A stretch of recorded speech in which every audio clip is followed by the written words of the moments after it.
ప్రతి అక్షరం ప్రజల పక్షం. HR9 న్యూస్ టీవీకి స్వాగతం, సుస్వాగతం. ఇక్కడికి విచ్చేసిన CRDA పరిధిలో ఉండే అమరావతి రైతాంగానికి మనస్ఫూర్తిగా నమస్కారాలు. ఇది ఆఫ్ చేయండి, ఎక్కువ షేక్ వస్తా ఉంది ఎన్ని టీవీ.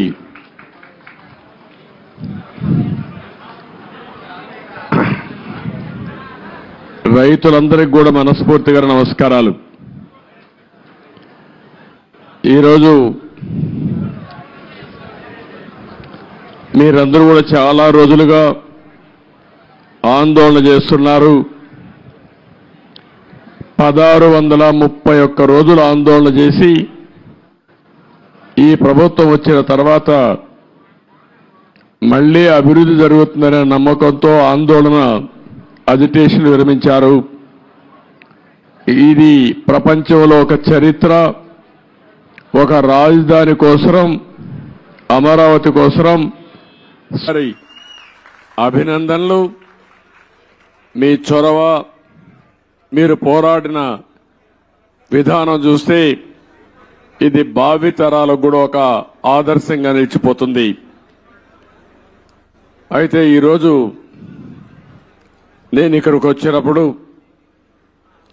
అమరావతి అనగానే ప్రపంచమంతా కూడా గుర్తించే పరిస్థితికి వచ్చారు. అయితే ఈరోజు ఒక్క విషయం ఎక్కువంటే అందుకు గుర్తుపెట్టుకోవాల్సిన, ఆంధ్రప్రదేశ్ అంటే ఏపీ. ఏపీ అంటే ఒక పక్క అమరావతి, ఒక పక్క పోలవరం.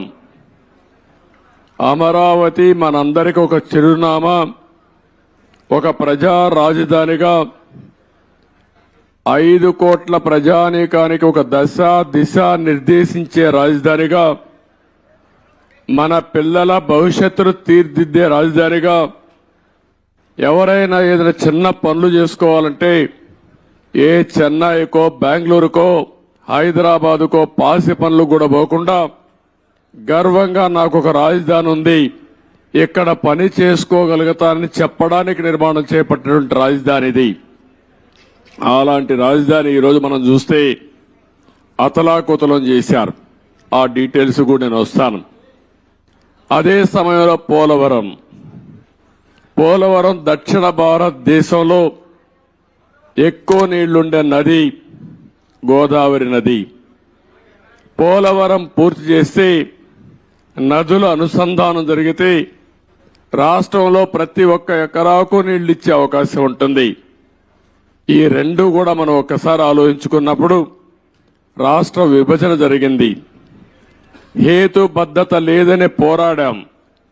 అన్యాయం జరిగిందని అందరం కూడా గట్టిగా నిలదీసే పరిస్థితికి వచ్చాం. ఆ సందర్భంలో ఒక ఆర్థిక నగరమైనటువంటి హైదరాబాద్ నగరం తెలంగాణ రాష్ట్రానికి వెళుతుంది కాబట్టి మళ్ళీ ఇక్కడ ఒక నగరం కట్టుకోవాలంటే దీనికి తోడ్పాటు ఇస్తామని, ఇంకొక పక్క పోలవరాన్ని పూర్తి చేస్తే ఈ రాష్ట్రానికి కొంతవరకు వెసులుబాటు వస్తుందనే ఉద్దేశంతోనే ఈ రెంటికి కూడా విభజన చట్టంలోనే ప్రత్యేకంగా మెన్షన్ చేస్తూ ఒక పక్క పోలవరాన్ని జాతీయ ప్రాజెక్టుగా, అమరావతికి ఆర్థిక సహాయం చేయడానికి ముందుకొచ్చారు. అయితే ఈరోజు మనం చూస్తా ఉంటే రెండు కూడా ఈరోజు రాష్ట్రంలో ఉండే 5 కోట్ల ప్రజలను ఓటే నేను కోరుతున్నా. ఈరోజు ఏదైతే మాకు ఓట్లు వేశారు ఇది ఒక హిస్టారికల్ విక్టరీ. చరిత్రలో నేను 45 సంవత్సరాలుగా చూశాను కానీ ఆంధ్రప్రదేశ్ రాష్ట్రం ఏర్పడిన తర్వాత భారతదేశ చరిత్రలో కూడా ఇంత పెద్ద విక్టరీ ఎప్పుడూ రాలేదు. ఒక్క మాటలో చెప్పాలంటే వన్ సైడెడ్గా ఇలాంటి ముఖ్యమంత్రి పనికి రాడు, ఇతను అవసరం లేదని తీర్పిచ్చి బ్రహ్మాండంగా ప్రజలు ముందుకు వచ్చారు. 95,000 మెజారిటీ ఒక నియోజకవర్గంలో, 11 సీట్లు కూడా రాలా వీళ్లకు. అంటే దీన్ని బట్టి అర్థమవుతుంది ప్రజలు ఎంత వ్యతిరేకంగా ఉన్నారో. దుష్ట పరిపాలన అనడానికి దీనికంటే వేరే తార్కాణం అవసరం లేదు. కానీ మమ్మల్ని గెలిపించారు. అంతటితోనే రాష్ట్రంలో ఉండే ప్రజల యొక్క బాధ్యత అయిపోలేదు. ఆ విషయం నేను గుర్తు చేయదలుచుకున్నాను. అనునిత్యం మీరు ఆలోచించాల్సిన అవసరం ఉంది. రాజకీయాలకు పనికిరాని వ్యక్తి, ముఖ్యమంత్రికి అర్హత లేని వ్యక్తి ఆ పదవి వస్తే ఏం చేస్తాడో 5 సంవత్సరాలు మనం చూశాం. ఈరోజు పోలవరం కానీ అమరావతి కానీ వ్యక్తిగత సంపద కాదు. ఏ ఒక్క వ్యక్తికో, ఏ ఒక్క వర్గానికో, ఏ ఒక్క ప్రాంతానికో పరిమితమైంది కాదు. కానీ ఇది ఒక సంపద కేంద్రం. ఒక సంపద సృష్టిస్తే అది సమాజానికి పనికొస్తుంది. అదే సమయంలో వ్యక్తులు బాగుపడతారు, ప్రభుత్వానికి ఆదాయం పెరుగుతుంది. ప్రభుత్వ ఆదాయం పెరిగితే సంక్షేమ కార్యక్రమాలు చేసేందుకు అవకాశం ఉంటుంది. అదే మరి ప్రజలందరినీ సాధికార వైపు ముందుకు తీసుకుపోయే అవకాశం ఉంటుంది. రెండోది పోలవరం కానీ పూర్తి చేసుంటే అది కూడా గవర్నమెంట్ డబ్బులు, అవి సెంట్రల్ గవర్నమెంట్ డబ్బులు. దాన్ని పూర్తి చేస్తే మనం కానీ కొంత నదుల అనుసంధానం చేసుకుంటే రాష్ట్రంలో ప్రతి ఒక్క ఎకరాకు నీళ్లు ఇవ్వగలిగితే రాయలసీమ రాళ్లసీమ కాదు, రతనాల సీమగా తయారు చేసే అవకాశం వస్తుంది. హార్టికల్చర్కి ప్రాధాన్యత ఇచ్చే అవకాశాలు ఉంటాయి. మొన్నే పోలవరం పోయొచ్చాను, నా ఆవేదన చెప్పాను. కొన్ని వందల సార్లు వర్చువల్ రివ్యూ చేశాను. ఇంకొక పక్క నేరుగా ఫిజికల్గా 40-41 సార్లు వెళ్ళాను. కానీ ఈరోజు పోలవరాన్ని గోదావరిలో కలిపేసే పరిస్థితికి వచ్చారు. ఈరోజు ఏం చేయాలని అర్థం కాని పరిస్థితి. ఏం చేయాలన్న 4-5 సంవత్సరాలు ఖర్చులు కూడా డబుల్ అయిపోయే పరిస్థితికి వచ్చింది. ఒక వ్యక్తి యొక్క మూర్ఖత్వం వల్ల, ఒక పోలవరం వల్ల రాష్ట్రానికి ఒక వరంగా ఉండవలసిన పోలవరం ఈరోజు ఒక శాపంగా మారిపోయే పరిస్థితి వచ్చింది. అది నేను మొన్నే మాట్లాడాను, మళ్ళీ నేను మాట్లాడతాను. ఈరోజు అమరావతికి వస్తే మొట్టమొదటిసారిగా మీరు చూశారు, నేను నేరుగా ప్రజావేదిక దగ్గర వెళ్ళాను. ఎవరైనా ముఖ్యమంత్రి అయితే జరిగేదంతా కూడా ఒక మంచి కార్యక్రమంతో ప్రజల్ని మెప్పు తెచ్చుకోవడం కోసం పనిచేస్తారు. ప్రజావేదిక కూల్చి అక్కడి నుంచి పరిపాలన ప్రారంభించాడు. అక్కడి నుంచి నేను నేరుగా వచ్చాను. ఏదైతే ఆనాడు ప్రధానమంత్రి నరేంద్ర మోడీ గారు అమరావతికి ఫౌండేషన్ వేశారు, అక్కడ మీరు చూస్తే ఒక బాధ, ఆవేదన. 1631 రోజులు మీరు ఆందోళన చేయడం ఒక ఎత్తైతే, ఈ రాజధాని ప్రారంభించినప్పుడు రాష్ట్రంలో ఉండే ప్రతి ఒక్క గ్రామం, ప్రతి ఒక్క వార్డు నుంచి పవిత్రమైన మట్టిని, పవిత్రమైన జలాల్ని, అక్కడుండే దేవాలయాలు కానీ, మసీదులు కానీ, చర్చిలు కానీ, ప్రార్థనాలయాల్లో ప్రార్థనలు చేసి అందరి దేవుళ్ళ యొక్క ఆశీర్వాదాలు తీసుకొని పవిత్రమైన మట్టిని ఇక్కడికి తీసుకొచ్చారు. దేశంలో ఉండే అన్ని దేవాలయాలు, ప్రపంచంలో ఉండే అన్ని ప్రార్థనాలయాలు, అన్ని దిక్కల్లా ప్రార్థనలు చేశాం. దేశంలో ఉండే స్వాతంత్ర సమరయోధులు, త్యాగమూర్తుల గ్రామం నుంచి కూడా పవిత్రమైన మట్టిని, పవిత్రమైన జలాలు తీసుకొచ్చాం. సాక్షాత్తు ప్రధానమంత్రి గారు పార్లమెంట్ దగ్గర మట్టిని, పార్లమెంటు సాక్షిగా సంఘీభావాన్ని తెలియజేయడానికి యమునా జలాలు తీసుకొచ్చి వారు కూడా సంఘీభావాన్ని తెలియజేశారు. నాకు అనిపిస్తుంది ఆ మహిమే ఈ రోజు మనల్ని కాపాడిందని. నాకు అనుమానం లేదు. ఇక్కడ ఒక పవిత్రమైన ప్రాంతంగా తయారైంది. తాత్కాలికంగా కొంతమంది ఈ ప్రాంతాన్ని అతలాకుతలం చేయాలనుకున్న ఈ స్థల మహత్యం వల్ల మళ్ళీ తిరిగి నిలబెట్టుకోగలిగాం. అదే నాకు అనిపిస్తుంది. అక్కడ చూసినప్పుడు నేను మొట్టమొదటిసారిగా ఎక్కడైతే ఆ పవిత్ర మట్టిని కూడా ఇంకా పవిత్రంగా పెట్టాం, ఇక్కడుండే రైతులు కాపాడారు. ఇంకో పక్కన అక్కడ నమూనా కూడా నేను చూశాను. ఇక్కడుండే అల్లరి మూక ఆ నమూనాను కూడా దెబ్బతీసే పరిస్థితికి వచ్చారు. అక్కడనే యజ్ఞశాలకు వెళ్ళాను. ఆ రోజు యజ్ఞం చేసి మనం ఇది చేస్తే 1631 రోజులుగా ఇక్కడుండే మహిళలు మళ్ళీ యజ్ఞం చేస్తూనే ఆ మహిమను కాపాడారంటే ఆ మహిళలకు మనస్ఫూర్తిగా ధన్యవాదాలు, మనస్ఫూర్తిగా అభినందనలు. అలాంటి త్యాగం చేశారు. అక్కడి నుంచి నేరుగా ఒకసారి బిల్డింగ్ల దగ్గరికి వెళ్ళాను. 5 సంవత్సరాలు ఎక్కడ వేసిన మట్టి అక్కడే ఉంది. వీలైతే వీళ్ళు చేసిన పని విధ్వంసం చేశారు. ఇక్కడుండే పైపులు దొంగిలించకపోయారు, ఇసుక దొంగిలించకపోయారు, కడాన రోడ్లేస్తే మెటలు కూడా దోవకపోయారు. ఇది ఏ విధంగా అభివర్ణించాలో నాకైతే అర్థం కావడం లేదు. ఒక్క బిల్డింగ్ కూడా ముట్టుకోలేదు. ఒక్క రాజధానికి మనం ఆ రోజు కట్టినటువంటి అసెంబ్లీ బిల్డింగ్స్ ఉన్నాయి, పక్కనే సెక్రటరియట్ బిల్డింగ్స్ ఉన్నాయి, ఇంకో పక్క అమరావతి హైకోర్టు బిల్డింగ్లు కట్టాం. ఆ హైకోర్టు కూడా డిస్ట్రిక్ట్ కోర్టు కోసం కట్టిన బిల్డింగు, అవి మాత్రం మిగిలే పరిస్థితికి వచ్చాయి. ఈ యొక్క రాజధాని మనం చూస్తే దగ్గర ఈరోజు నేను అన్ని తిరిగిన తర్వాత ఇప్పుడే నాకు అర్థమైంది ఏంటంటే ఏం చేయాలని అర్థం కాని పరిస్థితి. 5 సంవత్సరాలు రోడ్లన్నీ పూర్తి అయిపోయినటివి, సగంలో ఆగిపోయినాయి. కొన్ని అయితే 80% పూర్తి చేసి ఆగిపోయినాయి.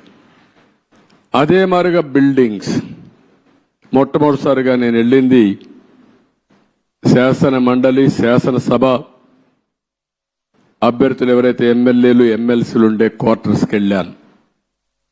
80-70% వర్క్ అంతా పూర్తి అయింది. మిగిలినటి ఎక్కడ వేసిన గొంగళ అక్కడే మిగిలిపోయింది. ఆ తర్వాత పక్కనుండే ఐఏఎస్ ఆఫీసర్స్, జూనియర్ ఆఫీసర్స్ యొక్క క్వార్టర్స్ చూశాను. అవి కూడా అక్కడే ఉన్నాయి. 70-80% పూర్తి అయింది. పక్కనుండే సెక్రటరీస్, అదే మాదిరిగా ప్రిన్సిపల్ సెక్రటరీస్ బిల్డింగ్లన్నీ ఉన్నాయి. అవన్నీ కూడా తుమ్మ చెట్లు మొత్తం మొలిచిపోయి ఇవన్నీ కమ్ముకుపోయే పరిస్థితి వచ్చింది. పక్కనే హైకోర్టు వస్తుంది. అక్కడనే అడ్మినిస్ట్రేషన్ కోసం 5 టవర్స్ని ప్రారంభించాం. ఇంకొక పక్కన అసెంబ్లీ బిల్డింగ్ వస్తుంది, దాని పక్కనే హైకోర్టు వస్తుంది. అక్కడనే జడ్జెస్ బంగ్లాలు వస్తాయి, పక్కనే ఎమ్మెల్యేలు, మినిస్టర్స్ బంగ్లాలు వస్తాయి. దాని తర్వాత గెజిటెడ్ ఆఫీసర్స్ 1 కానీ 2 కానీ నాన్ గెజిటెడ్ ఆఫీసర్స్ యొక్క క్వార్టర్స్ వస్తాయి. ఇవన్నీ కూడా ఎక్కడికక్కడ నిలిచిపోయినాయి. రోడ్లు కూడా అధ్వానంగా ఉన్నాయి. చాలా బాధాకరమైన సిచ్యువేషన్. రాష్ట్రంలో ఉండే ప్రజలందరూ అర్థం చేసుకోవాల్సింది, ఈ విధంగా ఉండవలసిన రాజధాని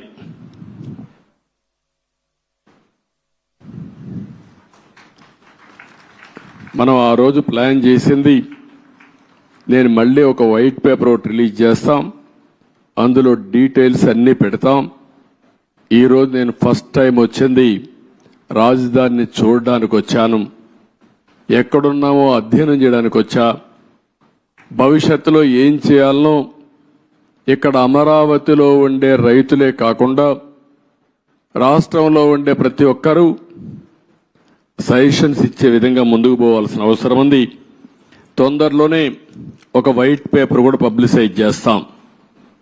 ఒక వైట్ పేపర్ పబ్లిసైజ్ చేసి ప్రజలు అందరూ కూడా చర్చించుకోవాల్సిన అవసరం ఉంది.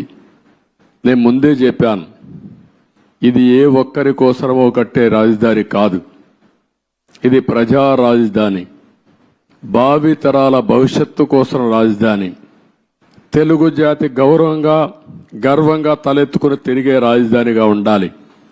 అదే సమయంలో ఇక్కడ అమరావతి రాజధాని వస్తుందంటే విశాఖపట్నాన్ని ఆర్థిక రాజధానిగా తయారు చేయాలని, కర్నూలుని ఒక మోడర్న్ సిటీగా ఆధునికమైన నగరంగా తయారు చేయాలని, అదే మాదిరిగా అన్ని జిల్లా హెడ్ క్వార్టర్స్ కూడా ఏమేం చేస్తామో చాలా స్పష్టంగా చెప్పాం.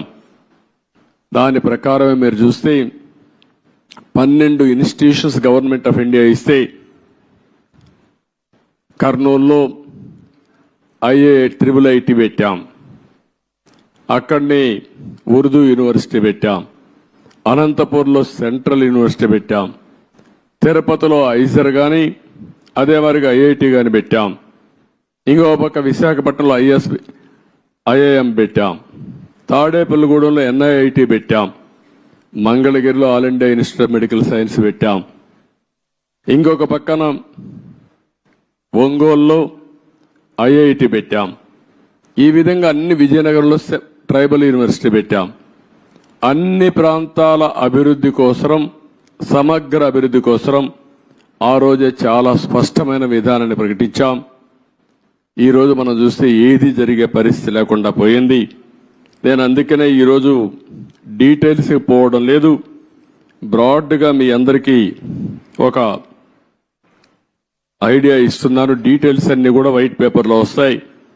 అయితే బాధ ఏంటంటే ఈ రాజధాని పైన బురజల్లే ప్రయత్నం చేశారు, నిత్యం విష ప్రచారం చేశారు, అమరావతిని బ్రాండ్ దెబ్బతీయడానికి ప్రయత్నం చేశారు.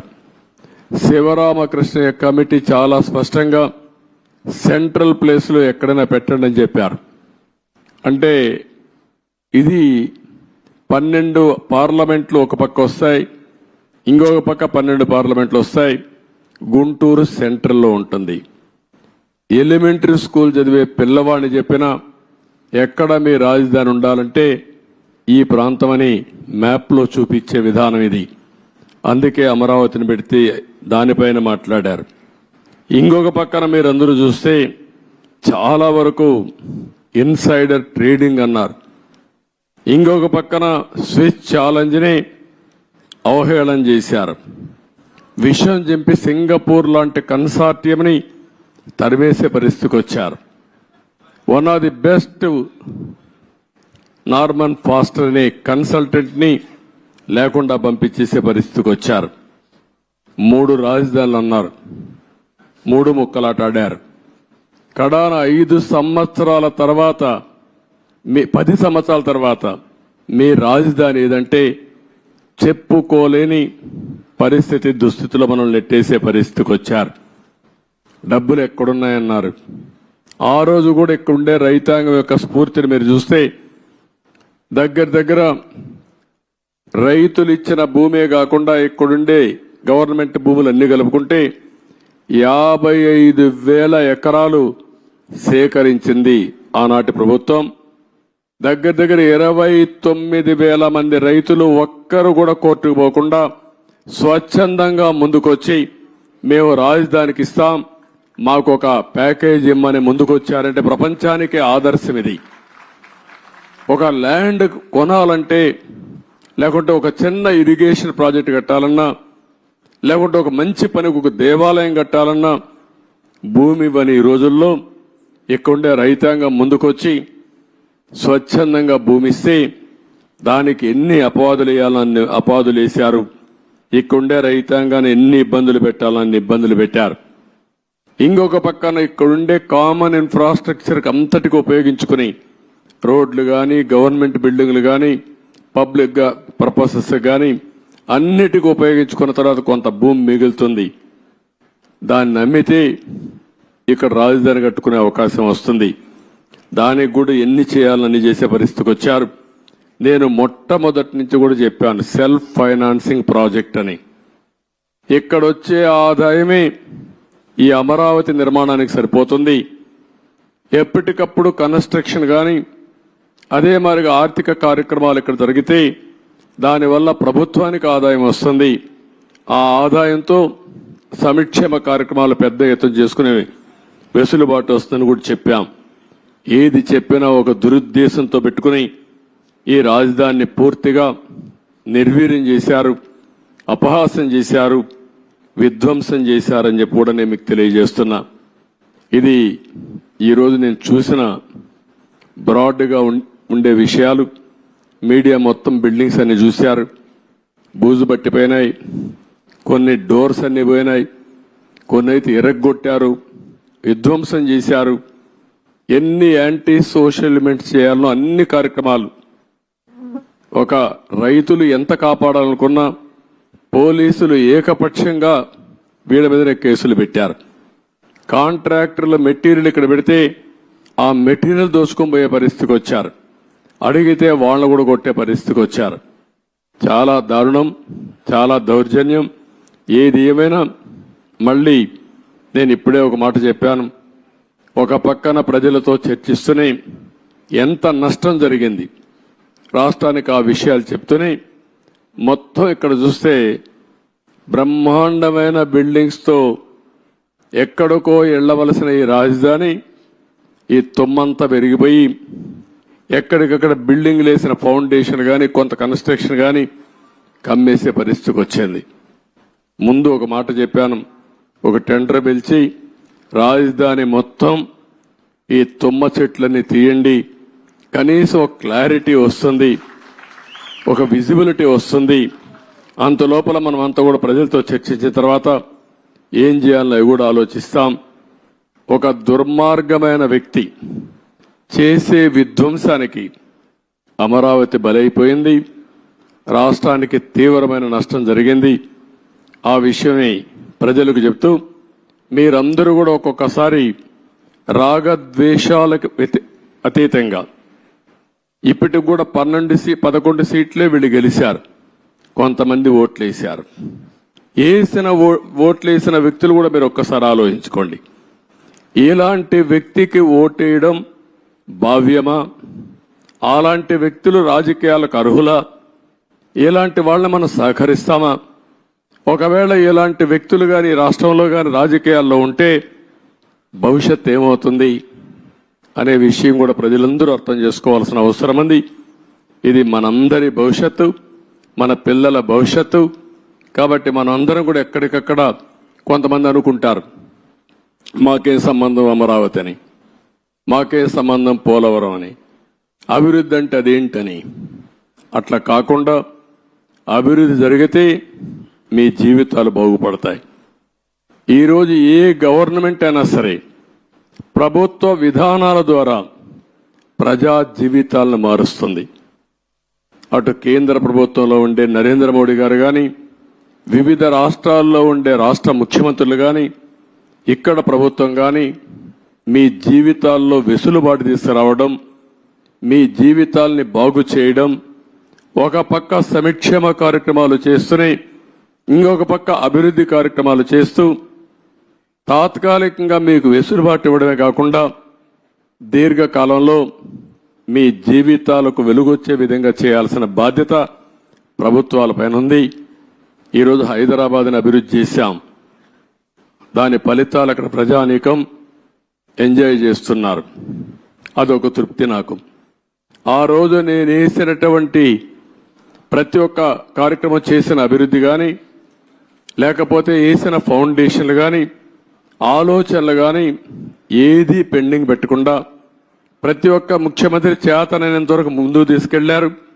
చేత కాకపోతే వదిలిపెట్టారు. ఎవడు విధ్వంసం చేయలా. కానీ ఇక్కడికి వచ్చే కొందికి విధ్వంసం జరిగే పరిస్థితి వచ్చింది. ఒక్క విధానం మీరు గుర్తుపెట్టుకోవాలి. ఒక్క ఐటీకి ప్రాధాన్యత ఇస్తే ఈరోజు ప్రపంచంలోనే తెలుగువారు బ్రహ్మాండంగా రాణించే పరిస్థితికి వచ్చారు. ఎన్నో సంవత్సరాలు కాలేదు, 25 సంవత్సరాలే. 25 సంవత్సరాల్లో ఎన్నో దేశాలకు వెళ్ళిపోయారు. నన్ను అరెస్ట్ చేసినప్పుడు చూస్తే నా జీవితంలో ఎప్పుడూ మర్చిపోలేను. 70-80 దేశాల్లో నిరసన తెలియజేశారంటే ఆ దేశాల్లో వీళ్ళు ఉన్నారని ఆశ్చర్యం వేసే పరిస్థితికి వచ్చింది. నిన్న కూడా మీరు చూశారు ఎన్నికల్లో అందరూ కూడా ఉదయం 8 గంటలకు 7 గంటలకు వచ్చి రాత్రి 2 గంటల వరకు ఓట్లు వేశారు. బయట ప్రాంతాల్లో ఉండే చిన్న చిన్న పనులు చేసుకునేవాళ్ళు, ఇంటి పనులు చేసుకునేవాళ్ళు పని వదిలిపెట్టి వాళ్ళు భోజనం ప్యాకెట్ తీసుకొచ్చి నేరుగా ఓటేసి మళ్ళీ వెళ్ళారు వాళ్ళ ఖర్చులతో. ఎక్కడో అమెరికా, ఆస్ట్రేలియా లేకపోతే ప్రపంచంలో వేరే దేశాల్లో ఉంటే లక్షల రూపాయలు ఖర్చు పెట్టుకుని వచ్చి ఓటేసి వాళ్ళ బాధ్యత నిర్వహించారు. ఈ విషయం ప్రతి ఒక్కరూ గుర్తుపెట్టుకోవాల్సిన అవసరం ఉంది. ఓటేయడం మీ బాధ్యత అనుకొని ఈ 5 ఏళ్లు చేసిన విధ్వంసం చూసిన తర్వాత మళ్ళీ మేము భరించలేమనే ఉద్దేశంతో మీరు ముందుకు వచ్చారు. కానీ ఈరోజు నేను ఇక్కడుండే ప్రజానీకాన్ని కోరేది ఒకటే, అనునిత్యం మీరు ఆలోచించాల్సిన అవసరం ఉంది. మాకు కూడా మీరు ఒక స్ఫూర్తిని ఇవ్వాల్సిన అవసరం ఉంది. ఎక్కడికక్కడ గైడెన్స్ ఇస్తా ఉంటే, మాకు కూడా ఆలోచనలు ఇస్తా ఉంటే, మా ఆలోచనలు మీ యొక్క సమస్యలు రెండు కూడా జోడించుకొని మెరుగైన ప్రజా విధానాలకు రూపకల్పన చేస్తాం. దానివల్ల మీ జీవితాల్లో మంచి జరుగుతుంది. ఏ కార్యక్రమం చేసినా ప్రజల కోసం చేస్తాం కాబట్టి ప్రజలు ఇందులో భాగస్వాములు కావాల్సిన అవసరం ఉంది. అందుకే మొన్న పోలవరం పోయినప్పుడు కూడా చాలా స్పష్టంగా చెప్పాను. ఈరోజు అమరావతికి వచ్చినప్పుడు చాలా స్పష్టంగా చెప్తున్నా. అన్ని విషయాలు ఏమాత్రం అరమరకలు లేవు. మొత్తం మేము ముందర పెడతాం. మేము చేసే ప్రతి ఒక్క పని మీ యొక్క భవిష్యత్తు కోసం చేసే పని కాబట్టి మిమ్మల్ని అందరినీ భాగస్వాములు చేయడం మా ప్రధానమైన కర్తవ్యం ప్రజాస్వామ్యంలో. ఇది చేస్తూనే ఎప్పటికప్పుడు నిర్ణయాలు కూడా తీసుకుంటాం. ఎవరైతే తప్పుడు పనులు చేసి కడాన కంకర కూడా దొంగిలించారో అలాంటి వాళ్ళని క్షమించడం కరెక్ట్ కాదు. వీళ్ళకి అలవాటు అయిపోయింది. అవి చేయడంగానే కాకుండా మళ్ళీ ఇక్కడ వాళ్ళ ఇష్ట ప్రకారం రౌడీజం చేయడం, అందరినీ బెదిరించడం, అడ్డం వస్తే కొట్టడం, ఇష్టానుసారంగా ప్రవర్తించడం అన్నీ జరిగాయి. అవన్నీ కూడా ఏ మాత్రం కూడా ఎవ్వడి ఆటలు ఎక్కడ జాగవు, జరగనీయం. అవసరమైతే నిర్మోహమాటంగా అణిచివేస్తాం తప్ప ఇష్టానుసారంగా మేమేం చేసినా జరుగుతుంది. రౌడీజం చేస్తాం, రాజకీయాన్ని అడ్డం పెట్టుకుంటామంటే మాత్రం అది జరగలేకుండా చేస్తారని చెప్పి కూడా మీ అందరికీ హామీ ఇస్తూ మరొక్కసారి అందరికి కూడా ఇక్కడుండే రైతాంగానికి మనస్ఫూర్తిగా నమస్కారాలు. మిగిలిన అన్ని విషయాలు మాట్లాడతాను. మీకేదైనా క్వశ్చన్స్ ఉంటే 1 or 2 media.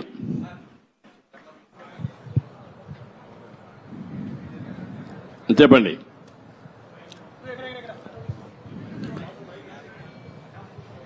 Mic mic hello hello sir, 1 minute mic. Mic ఎవరు ఇక్కడ ఎవరికి ఇచ్చారు? సార్, గత ముఖ్యమంత్రి ఈ రాజధానిలో ఈ బిల్డింగ్స్ పరిశీలించుంటే ప్రజావేదికను కూల్చేసినట్టు ఇవి కూడా డిమాలిష్ చేసేవాడేమో సార్. అది దేవుడు కాపాడాడు. ఒక ఉన్మాది బారి నుంచి ఇంకా ఫర్దర్గా కూల్చేయకుండా దేవుడే కాపాడాడు అమరావతిని. అందుకే నేను చెప్పాను, కొన్ని 16,000 గ్రామాల్లో పూజలు చేసి పవిత్రమైన మట్టిని, పవిత్రమైన జలాలను తీసుకొచ్చారు ఇక్కడికి. పార్లమెంటు సాక్షిగా ప్రధానమంత్రి తీసుకొచ్చాడు. మొత్తం ప్రార్థనాలయాలు దేశంలో విదేశాల్లో నుంచి తీసుకొచ్చాం. పవిత్రమైన వ్యక్తులు పుట్టిన జన్మస్థలం నుంచి కూడా, అంటే స్ఫూర్తిదాయకంగా ఫ్రీడమ్ ఫైటర్స్ అన్ని వాళ్లే కాపాడారు. కాబట్టి మీరు కూడా కష్టపడ్డారు, రైతులు పోరాడారు, దేవుళ్ళు సహకరించారు. సార్, 5 సంవత్సరాల నుంచి అయితే నిర్లక్ష్యానికి వదిలేశారో ఈ దాదాపు 80-90% కంప్లీట్ అయింది. అవి ఎక్కడ కూడా చెక్కు చెదరలా, యాజ్ గా ఉంది. అంటే మన నిర్మాణం కానీ అంతా కూడా బాగానే ఉంది. అన్ని పూర్తి చేయడానికి దాని టైం బాండ్ పెట్టుకుంటారా? ఒక 3 years కానీ అలా పెట్టుకుని దానికి మీ సజెషన్ ఏంటి చెప్పండి. మిమ్మల్ని కూడా సజెషన్ సార్, అందరినీ సజెషన్ అడుగుతున్నాం. దాన్ని మీరు ఇచ్చే మంచి సూచనలు తీసుకొని ఆర్డర్ ఆఫ్ ప్రియారిటీ పెట్టి we will prepare action plan. Galla పెట్టి ఖాళీ అయిపోయింది, ట్రెజరీలో ఏమి లేదు, డబ్బులు లేదు, అప్పులు విపరీతంగా చేసేశారు. ఇవన్నీ వ్యూలో పెట్టుకొని ఏం చేయాలో స్టెప్ బై స్టెప్ వర్కౌట్ చేస్తాం. Mic media. Sir, what is going to be fate of Rushikonda Beach Palace? What's going to be?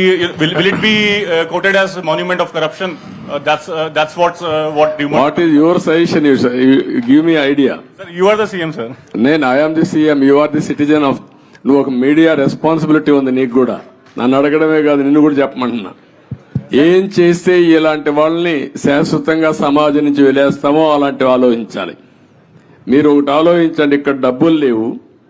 500 కోట్ల రూపాయలతో రిషికొండ కొండను కొట్టేసి రిషికొండ అంటే ఏంటి? ఋషులు అక్కడ తపస్సులు చేసిన ప్రాంతం అది.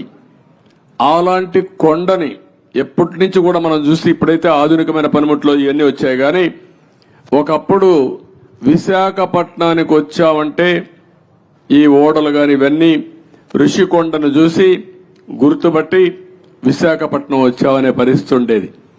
అలాంటి పవిత్రమైన కొండని ఎన్విరాన్మెంట్లకి విఘాతం కలిగించే విధంగా కొట్టేశారంటే మనం గుర్తుపెట్టుకోవాలి. దాని కూడా అన్ని తప్పుడు ఇచ్చారు. అవన్నీ మళ్ళీ నేను మాట్లాడతాం. Sir, what about Prajavedika? You have visited Prajavedika and saw the debris there.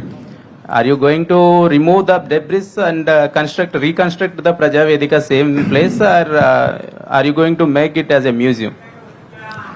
ఏం చేయాలి నువ్వు చెప్పు. నువ్వు నిన్ను అడిగితే మీరంతా ఏంటంటే నన్ను క్వశ్చన్స్ అడుగుతున్నారు, నేను మిమ్మల్ని క్వశ్చన్స్ అడుగుతున్నా. ఇప్పుడు మీరు ఆన్సర్ చేయండి. నాకు ఏం చేస్తే బాగుంటుంది? ఇప్పుడు మా మిత్రుడు ఇచ్చాడు శ్రీనివాస్ ఒక మాట. అమరావతి ఉద్యమం 1631 రోజులు. 1 + 6 + 3 + 1 11 అన్ని అంకులు కలిపితే జగన్కు వచ్చిన సీట్లు 11.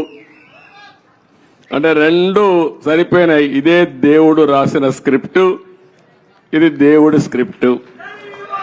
అక్కడికి చాలలేదు. ఈ 11 ఇవ్వడం కూడా కరెక్టా లేదా చర్చ జరగాల్సిన అవసరం ఉంది. అందుకే నేను మిమ్మల్ని అందరినీ కోరుతున్నా, కొన్ని ఇక్కడ మాకు కూడా కొంతమంది ఇబ్బందులు వచ్చాయి. సరైన క్యాండిడేట్ నిలబడలేకపోయారు. నిలబడింది ఇక్కడ ప్రజలు ఎక్కడికక్కడ ముందుకు వచ్చి ఓట్లేశారు. కొన్ని సమస్యలు ఉన్నాయి. కానీ ఏది ఏమైనా ఇలాంటి వ్యక్తులు రాజకీయాలకు అర్హత ఉందా? ఇది చర్చ జరగాల్సిన అవసరం ఉంది ఈ రాష్ట్రంలో. Sir, people are confident that you can complete entire Amravati construction, complete the buildings and everything. That's why they gave good verdict.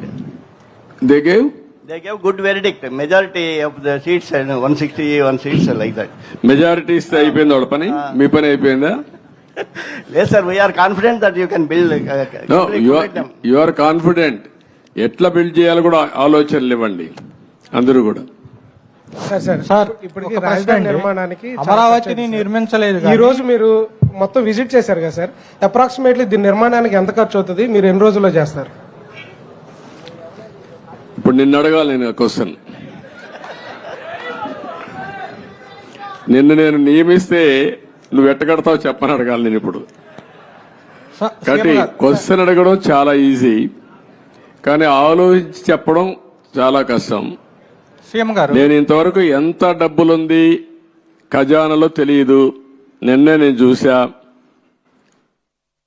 Of borrowing, on borrowing 2 ఉన్నాయి. కొన్ని లెక్కలు చూపించి బారో చేశారు, కొన్ని లెక్కలు చూపించకుండా బారో చేశారు. మద్యం కూడా రాబోయే రోజుల్లో వచ్చే ఆదాయాన్ని తాకట్టు పెట్టి బారో చేశారు. అది కూడా ఎంత బారో చేశారు ఇంకా ఎతకాలి. ఇవన్నీ ఒక్కొక్క ఎక్కడెక్కడ ఉన్నాయో మనకే తెలియదు. ఇప్పుడు మనం చూసాం, ఆఫీసర్లు మొన్నటి వరకు అడ్డదుడ్డంగా సంతకాలు పెట్టినోళ్ళు ఎక్కడున్నారు, అడ్రస్ లేరు. ఇప్పుడు చాలా సమస్యలు ఉన్నాయి. బట్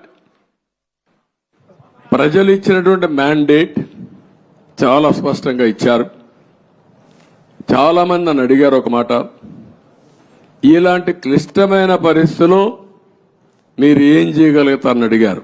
ఎలక్షన్ల ముందు కూడా నేను ఒకటే చెప్పాను, ఏం చేస్తారని మీరు అడుగుతున్నారు. నేను పారిపోవడానికి సిద్ధంగా లేను, ఫేస్ చేస్తా.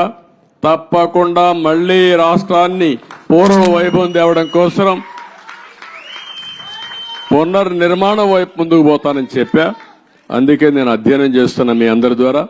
చేసిన తర్వాత అమరావతి కూడా ఏం చేయాలో నిర్దిష్టంగా చెప్తాను, ముందుకెళ్తాం. రాజధాని ప్రాంతంలో భూములు ఏమైనా తాకట్టు పెట్టారా సార్? రాజధాని ప్రాంతంలో భూములు కూడా ఏమైనా తాకట్టు పెట్టారా? చూడాలి, రికార్డ్స్ అని చూడాలి. సచివాలయం అయితే సచివాలయాలు పెట్టారు, ఇక్కడ సచివాలయం కూడా పెట్టారనుకుంటాను. చూడాలి, ఆ రికార్డు చూడాలి. సార్ ఓకే సార్, నమస్తే సార్. నా పేరు వేణు. నేను రాజధాని రిపోర్టర్ని సార్. ఒక 12 సంవత్సరాల నుంచి ఇది రాజధాని కాకముందు నుంచి ఇక్కడ ఉన్నాను. మీరు అమరావతిని చరిత్రగా నిలబెడదామని ఎలా ఉన్నారు? ఈ చరిత్రలో జరిగే కొన్ని కార్యక్రమాలను కూడా అలాగే దిష్టిబొమ్మలాగా అలా ఉంచి మంచిని చెడును చూపించే మా రాబోయే తరాలకు కూడా అలాంటి చూపించే విధంగా ఉంటే ప్రజావేదిక బాగుంటుందని నా ఉద్దేశం సార్. ప్రజావేదికను అట్నే పెట్టాలంటావు. అంతే సార్. ఓకే, నువ్వు ఒక మంచి సజెషన్ ఇచ్చావు.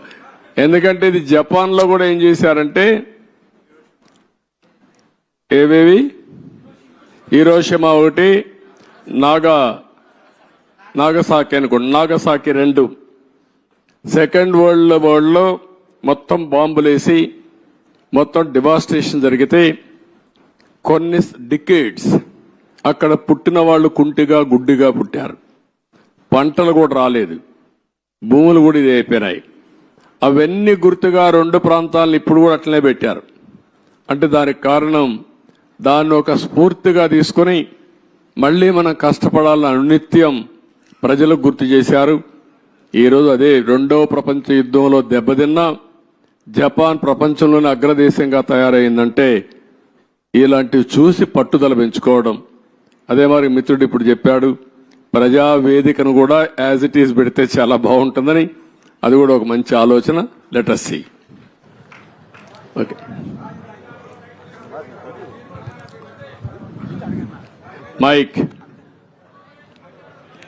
మైక్ ఒకసారి ఆయనకు. హలో. సేకరణ చేసిన తర్వాత కూడా సీడ్ యాక్సెస్ రోడ్డు మీద అర్ధరేతులు ఇసుక అక్రమ రవాణా జరుగుతుంది సార్. దాని మీద అంటే నేరాలు అలవాటైన వాళ్ళకి ఇంకా కూడా మారలేకపోతున్నారు. ఒకటే చెప్తున్న అధికార యంత్రాంగానికి కూడా, ఏ అధికార యంత్రాంగం ఇప్పుడు రాష్ట్రంలో ఉన్నారో మళ్ళీ ఎక్కడ లాలూచనట్టు వదిలిపెట్టండి, ప్రజాహితం కోసం పనిచేయండి. ఒకవేళ రేపటి నుంచి ఎక్కడైనా కానీ మీరు చెప్పింది కానీ జరిగితే తప్పకుండా అధికారుల పైన కూడా యాక్షన్, కఠిన చర్యలు ఉంటాయి. డెఫినెట్గా తీసుకుంటా, వదిలిపెట్టను. మీరు కూడా ప్రజల్లో చైతన్యం రావాలి, గట్టిగా నిలదీయండి. ముందు మారిగా బాధితులపైన దాడి చేస్తే ఎట్టి పరిస్థితులు నేను వదిలిపెట్టను. ప్రజాహితం కోసం ఎవరు ముందుకు వచ్చి పనిచేసినా వారికి పూర్తిగా అండగా ఉంటాం. మీరేం భయపడాల్సిన పని లేదు. అమరావతిలో ముందుగానే ఈ కార్యాచరణ ప్రణాళిక స్టార్ట్ అవడం కోసం ఏ అయితే ఎక్కువ శాతం బిల్డింగ్లు 60-70% పూర్తయ్యాయో వాటన్నింటినీ ఇంత ముందులాగా పలానా బిల్డింగ్ పలానా శాఖకి అని కేటాయించినట్లు కాకుండా ఏదైతే మన ప్రభుత్వం నడవడానికి, వేగంగా నడవడానికి అవసరమో వాళ్ళకి కేటాయించైనా ఇక్కడ జనసంద్రాన్ని దీన్ని పెంచి త్వరగా అమరావతి అనేది కార్యాచరణలోకి రావాలని రిక్వెస్ట్ చేస్తున్నాం సార్. మొత్తం అదే కదా, మన ఆలోచన కూడా అవే కదా. ఏవేవి తొందరగా అవుతాయి, ఏవేవి అవసరం ఉంటుంది, 2 కూడా ప్రాధాన్యత క్రమంలో పెట్టుకొని ఎంత తొందరలో పూర్తి చేయాలో పూర్తి చేస్తాం. యాక్టివిటీ కూడా పూర్తి చేస్తాం. ఓకే, ప్రజా రాజధాని అమరావతిని రాష్ట్రాన్ని కాపాడుకోవడానికి ఖండాంతరాలు దాటి ఎన్ఆర్ఐలందరూ వచ్చారు సార్. ఈ అమరావతి కానీ రాష్ట్ర అభివృద్ధిలో ఎన్ఆర్ఐలు ఆలోచనలు, సహాయ సహకారాలు తీసుకుంటే బాగుంటుందని నా సూచన సార్. తప్పకుండా అందరి సహకారం తీసుకుంటాం. అందరికీ ప్రాధాన్యత ఉంటుంది. వాళ్ళు భాగస్వాములు అయితే వెల్కమ్ చేస్తాం. తప్పకుండా ఇవన్నీ కూడా ఒక యాక్షన్ ప్లాన్ తయారు చేసుకుంటాం. థ్యాంక్ యూ అని అంటాం.